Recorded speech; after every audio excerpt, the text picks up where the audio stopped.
अभी मैं ऑफिस से निकला ही था कि देखा बाहर बहुत तेज बारिश हो रही थी। मेरा ड्राइवर राघव काफी तेज गाड़ी चला रहा था। रास्ता पूरा सुनसान था और कुछ भी साफ साफ नजर नहीं आ रहा था। आज मुझे काम खत्म करते करते काफी देर हो गई थी। रात के 12 बज चुके थे और मुझे नींद भी आने लग गई थी। मैंने अपनी आंखें बंद ही की थी कि अचानक राघव ने जोर से ब्रेक लगाया।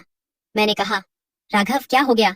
ड्राइवर घबराता हुआ बोला, साहब लगता है गाड़ी के नीचे कोई आ गया है। ये बात सुनते ही मेरे होश उड़ गए। मैंने गुस्से से कहा, तुमने किसको मार दिया? उसने कहा, साहब इसमें मेरी कोई गलती नहीं थी, कोई हमारी कार के नीचे जानबूझकर आया है। ये बात सुनकर मुझे उस पर बहुत गुस्सा आ रहा था। तेज बारिश में मजबूरन मुझे गाड़ी से निकलना पड़ा। जब मैंने गाड़ी से निकल के सामने आकर देखा तो नीचे एक लड़की पड़ी हुई थी। वह करीब 21 साल की होगी। उसने एक जालीदार खूबसूरत सी लाल ड्रेस पहन रखी थी। शायद उसके पैर में चोट आई थी जिस वजह से वह उठ नहीं पा रही थी। मैं जल्दी से उसके पास गया तो देखा लड़की होश में है पर नशे में चूर थी। उसने इतना ज्यादा नशा किया हुआ था कि मैं उससे कुछ बोल भी नहीं सका। मैंने उसे गोद में उठा लिया और ड्राइवर की मदद से गाड़ी की पिछली सीट में उसे बैठा दिया। कार मेरे घर के सामने आकर रुकी। फिर मैं इस लड़की को लेकर अपने कमरे में आ गया। मैंने तुरंत अपना फोन निकाला और डॉक्टर को कॉल किया। डॉक्टर ने जल्दी से चेक करके कहा, लड़की ठीक है, हल्की सी चोट आई है और उन्होंने दवा दे दी। लड़की होश में तो थी पर नशे में होने के कारण उसने मुझसे अब तक बात नहीं की थी। डॉक्टर चला गया तो मैं उसके पास आया और पूछा, तुम्हारा नाम क्या है? तुम कहाँ रहती हो? बताओ, मैं तुम्हें छोड़ आता हूँ। लड़की नशे में ही बड़बड़ाने लगी, मेरा नाम प्रीति है। नहीं नहीं सोनिया है। नहीं नहीं अमृता है। ये लड़की क्या बोल रही है? मेरे तो कुछ भी समझ में नहीं आ रहा था। मैं उसकी तरफ देखने लगा कि लड़की अपना नाम भी ठीक से नहीं बता पा रही है। उसने कहा, मैं माधव नगर में रहती हूँ। मैंने सोचा इतनी रात को एक अनजान लड़की को अपने घर पर रखना ठीक नहीं होगा। उसे घर छोड़कर आता हूँ। मैं उसे लेकर फिर से अपनी गाड़ी में आ गया। राघव अब तक घर जा चुका था तो मैं खुद ड्राइव करने लगा। माधव नगर में एंट्री लेकर मैंने कहा, तुम्हारा घर कहाँ है बताओ? लड़की ने एक घर के सामने आकर कहा कि यह मेरा घर है। मैं उसको उस घर के सामने ले गया और घर की बेल बजाई। इतनी रात को गुस्से से एक आदमी बाहर आया और कहा, क्या बात है, हमें क्यों डिस्टर्ब कर रहे हो? मैंने कहा, ये लड़की आपके घर पर रहती है? वह आदमी बड़ी अजीब नजरों से उस लड़की को देखने लगा। फिर कहा, मैं इसे जानता तक नहीं हूँ। अब दोबारा बेवजह मेरे घर की घंटी मत बजाना। मुझे बहुत शर्मिंदगी महसूस हुई। वह लड़की अपना पता गलत बता रही थी। मैंने सोचा इतनी रात को उसे लेकर घर घर भटकना ठीक नहीं होगा। कोई गलत आदमी मिल गया तो इस लड़की के साथ गलत हरकत कर सकता है और अभी तो ये होश में भी नहीं है, न ही इसको कुछ याद है। क्या करूं? यही सोच रहा था कि लड़की मेरे पास आ गई। कहने लगी कि मुझे बहुत भूख लगी है। उसके चेहरे पर बहुत मासूमियत थी। मैंने गौर किया तो देखा कि वह भला की खूबसूरत है। उसके दूधिया चेहरे पर लाल लिपस्टिक तो कहर ही डाल रही थी। वैसे तो कई औरतें मेरे करीब आने को तरसती हैं, पर यह लड़की कुछ खास सी थी तो मैंने कहा, चलो कुछ खाते हैं। मैं उसे लेकर शहर के एक बड़े रेस्टोरेंट में आ गया। खाना खाते वक्त लड़की ने कहा, मेरा नाम सोनिया है। आज मेरा मूड खराब था इसलिए ज्यादा शराब पी ली थी और आपकी कार से टकरा गई। मैंने पूछा, तुम्हारा मूड खराब क्यों था? उसने कहा, मेरी कंपनी के मालिक की वजह से। मैंने सोचा ये इतनी खूबसूरत है, कहीं इसके मालिक की बुरी नजर तो इस पर नहीं पड़ गई। वह चुप और उदास थी तो मैंने बड़े प्यार से पूछा, क्या हुआ सोनिया बताओ? उसने कहा, कपूर एम्पायर्स में बहुत कोशिशों के बाद मेरी जॉब लगी थी पर उन्होंने मुझे बेवजह नौकरी से निकाल दिया। ये बात सुनते ही मैं चकित रह गया। मैंने कब इसे नौकरी से निकाला और क्यों? जी हाँ दोस्तों, मैं ही कपूर एम्पायर्स का मालिक प्रकाश कपूर हूँ। मैंने कहा, सोनिया यहीं बैठो, मैं अभी आता हूँ। रात के 1 बज रहे थे और मैंने अपने असिस्टेंट विवेक को फोन किया। उससे बात करके मुझे बहुत हैरानी हुई। सोनिया एक मॉडल है। हमारी एड एजेंसी ने उसे सिलेक्ट किया था पर फिर बिना वजह उसको निकाल भी दिया गया। विवेक से बात करने के बाद मैं वापस सोनिया के पास आ गया। सोनिया अभी बैठी बैठी खाना खा रही थी। मेरे आते ही उसने कहा, चलो मुझे अभी कहीं जाना है। मैं उसकी तरफ बड़ी हैरत भरी निगाहों से देखने लगा कि रात 1 बजे वह कहाँ जाना चाहती है। मैंने कहा, तुम्हें इतनी रात को कहाँ जाना है? वो मेरी तरफ देखी और कहने लगी, मुझे कपूर एम्पायर्स के मालिक प्रकाश कपूर से मिलना है। मैंने कहा, कपूर एम्पायर्स के मालिक से मिलकर तुम क्या करना चाहती हो? उसने कहा, मैं उनसे पूछना चाहती हूँ कि किस वजह से उन्होंने मेरा कॉन्ट्रैक्ट यूं कैंसिल कर दिया। बड़ी मुश्किल के बाद मैं मॉडलिंग इंडस्ट्री में आई थी और इतने ऑडिशन के बाद मैं सिलेक्ट हुई थी। मैंने उनकी कंपनी के साथ कॉन्ट्रैक्ट साइन भी कर लिया था, लेकिन आज मुझे पता चला कि वो मेरे साथ काम नहीं करना चाहते, जबकि 2 दिन बाद मेरी पहली शूटिंग होने वाली थी। मेरी जगह पर उन्होंने किसी रीना नाम की लड़की को सिलेक्ट कर लिया जो शायद प्रकाश कपूर की गर्लफ्रेंड है। उसकी बात सुनकर मुझे अपने आप पर गुस्सा आने लगा था। मैंने ही रीना के कहने पर आज इस लड़की को निकाला था। रीना मेरी बहुत करीबी दोस्त और एडवाइजर है, पर सबको कहती फिरती है कि वह मेरी गर्लफ्रेंड है। मैंने उसके साथ कई रातें जरूर गुजारी हैं, पर मेरे दिल में उसके लिए ऐसी कोई भी फीलिंग नहीं है। वह यह काम करना चाहती थी, इसलिए उसने सोनिया को हटा दिया। मैंने कहा, देखो रात बहुत हो गई है, अभी प्रकाश कपूर से तुम नहीं मिल पाओगी, तुम मेरे साथ मेरे घर चलो, कल देखता हूँ कि क्या हो सकता है। वो बड़ी प्यार भरी निगाह से मुझे घूरने लगी और बोली, तुमने आज मेरी बहुत मदद की, तुम बस मुझे प्रकाश कपूर के घर के बाहर छोड़ दो, मैं तुम्हें अब और परेशान नहीं करना चाहती। मैंने कहा, मैं तुम्हें उसके पास ले चलूंगा, फिलहाल तुम मेरे साथ मेरे घर चलो, तुम ठंडे दिमाग से कल उसके पास जाना और फिर बात करना। उसने कुछ नहीं कहा और मेरे साथ कार में बैठ गई। अभी भी बहुत जोरों की बारिश हो रही थी। वह लड़की इतनी खूबसूरत और अट्रैक्टिव है कि मेरी नजर उस पर ही टिकी थी। मैं उसे लेकर अपने घर पर आ गया। मैंने कहा, तुमने इससे पहले कभी प्रकाश कपूर को देखा है क्या? उसने कहा, नहीं, मैंने कभी नहीं देखा, बस उनका नाम सुना है। मैं उनके भाई अमित से मिल चुकी हूँ, उन्होंने खुद ही मुझे सिलेक्ट किया था, लेकिन वो शायद अभी शहर से बाहर गए हुए हैं। इस बात का फायदा उठाकर प्रकाश ने मुझे नौकरी से निकाल दिया। उस लड़की को देखकर मेरे दिल का शैतान जाग रहा था। आज बारिश की इस ठंडी रात में मैं इस नीली आंखों वाली को पाना चाहता था। उसकी खूबसूरती मुझे उसके करीब खींच रही थी।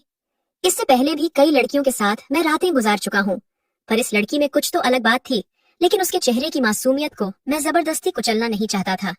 मैं चाहता था कि वह खुद ही मेरी बाहों में आ जाए और मुझसे मोहब्बत करे। लड़की नशे से कुछ हद तक बाहर आ गई थी, लेकिन शायद उसे नींद आने लगी थी। मैं उसे अपने कमरे में लेकर आ गया और उसे अपनी शर्ट दे दी और कहा, इसे पहन लो। उसकी जालीदार लाल ड्रेस भीग चुकी थी, काफी देर से वो गीले कपड़ों में ही थी। उसने मेरी तरफ देखा, फिर वॉशरूम में जाकर कपड़े चेंज कर लिए। अब वो मेरे सामने आकर खड़ी हुई तो वह बस एक शर्ट में थी। मैं उसे सर से पांव तक देख रहा था। लड़की लंबी चौड़ी एकदम मॉडल जैसी फिगर थी। न जाने क्यों मैंने इस लड़की को काम से निकाल दिया था। ये लड़की तो कयामत ला सकती है। उसने मेरे पास आकर कहा, मुझे बहुत तेज नींद आ रही है, मैं उसको पाना चाहता था, इसलिए मैंने कहा, तुम यहीं पर सो जाओ। उसने कहा, फिर तुम कहाँ सोओगे? मैंने कहा, मैं बेड की दूसरी तरफ सोऊंगा। वो बड़ी अजीब निगाह से मुझे देखने लगी और मन ही मन कुछ सोचने लगी थी। मैंने कहा, घबराओ मत, मैं उधर सो जाऊंगा। वो कुछ सोचकर चादर ओढ़कर बेड पर ही लेट गई। मेरी नजर उसकी ओर से हट ही नहीं रही थी। मैंने उसके पास आकर कहा, सोनिया, तुम बहुत खूबसूरत हो। उसने कहा, खूबसूरती से कुछ नहीं होता, मैं सक्सेसफुल नहीं हूँ।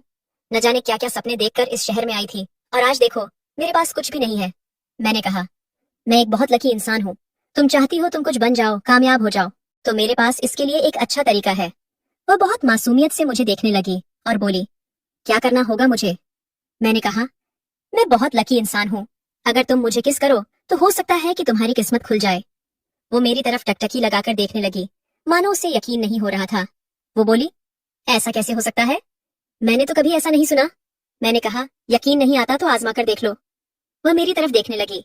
वो उस समय इतनी सुंदर लग रही थी कि मैं कुछ न सोचते हुए उस पर झपट पड़ा। लड़की घबरा गई और बोली, बस अब प्लीज यहीं रुक जाओ। मैं उसकी ओर देखने लगा कि उसकी आंखें बंद हो गई थीं और वह गहरी नींद में चली गई। मेरे सामने एक अप्सरा सी खूबसूरत लड़की लेटी हुई थी और वह बहुत गहरी नींद में सो रही थी। मेरी प्यास अधूरी ही रह गई थी, लेकिन मैंने सोचा कि मैं जब तक इसे पा नहीं लेता मेरी कलेजे को ठंडक नहीं पहुंचेगी, और यही सोचकर मैं उसके जिस्म से कपड़े खोल खोल कर अलग करने लगा। लेकिन तभी मेरी नजर उसके सीने पर पड़ी तो मेरे पैरों तले जमीन निकल गई। मैं बिल्कुल पसीने पसीने हो गया और मेरे आंखों से आंसू आ गए। मैं हर हाल में इस लड़की को पाना चाहता था, लेकिन एक पल में ही वह लड़की मुझे अपने आप से दूर जाती नजर आई। मजबूरन मैंने उसे उसी हाल में छोड़ दिया। फिर क्या था, मुझे भी नींद आ गई और मैं भी सो गया। सुबह 5 बजे जब मेरी नींद खुली तो मेरी नजर फिर से सोनिया पर चली गई। उसके चेहरे की मासूमियत मेरे दिल को छू रही थी और अचानक ही उसकी भी नींद खुल गई। नींद खुलते ही एक पल के लिए वह घबरा गई। उसने मुझे देखा, फिर अपने जिस्म को देखा। उसके जिस्म में कपड़े नहीं थे। वह जल्दी से उठी और मेरी दी हुई शर्ट पहन ली। उसके बाद जल्दी से उठकर वह बाथरूम चली गई और अपने जालीदार कपड़े पहनकर फिर से वापस आ गई। बाहर आकर वो मेरी ओर बड़े गुस्से से देखने लगी और बोली, सच सच बताओ तुमने मेरे साथ रात में क्या किया? मैं उठकर बैठा। मैंने उससे कहा, मैंने तुम्हारे साथ कुछ नहीं किया। उसने कहा, फिर मैं ऐसे हाल में कैसे आई? मैंने तुम्हें अच्छी तरीके से पहचान लिया है, ऐसी हरकत तुम ही कर सकते हो मिस्टर प्रकाश कपूर। उसका नशा उतर चुका था, शायद इसलिए उसने मुझे पहचान लिया था।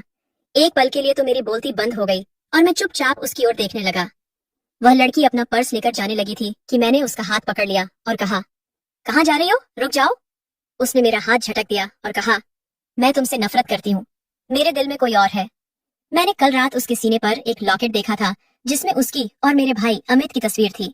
मेरा भाई पिछले 1 महीने से काफी खुश नजर आ रहा था। अभी शहर जाने से पहले उसने मुझसे कहा था कि भैया, मैं काम से वापस आकर तुम्हें एक बहुत बड़ी खुशखबरी दूंगा। मैंने कहा, कोई लड़की का चक्कर है क्या? तो वह शर्माने लगा और बोला, भैया, मैं उससे आपको जरूर जरूर मिलवाऊंगा। हमारे आसपास हजारों लड़कियां मंडराती रहती हैं, पर अब तक मैं अपने लिए कोई खास नहीं चुन पाया। मेरे छोटे भाई अमित को उसकी पसंद की लड़की भी मिल गई है। लगता है वो यहाँ सीरियस है। लेकिन कल रात को जो कुछ भी हुआ, जिस तरह से सोनिया मेरी कार के सामने आकर टकराई, ये कोई इत्तेफाक तो नहीं हो सकता। शायद किस्मत हम दोनों को मिलाना चाहती है।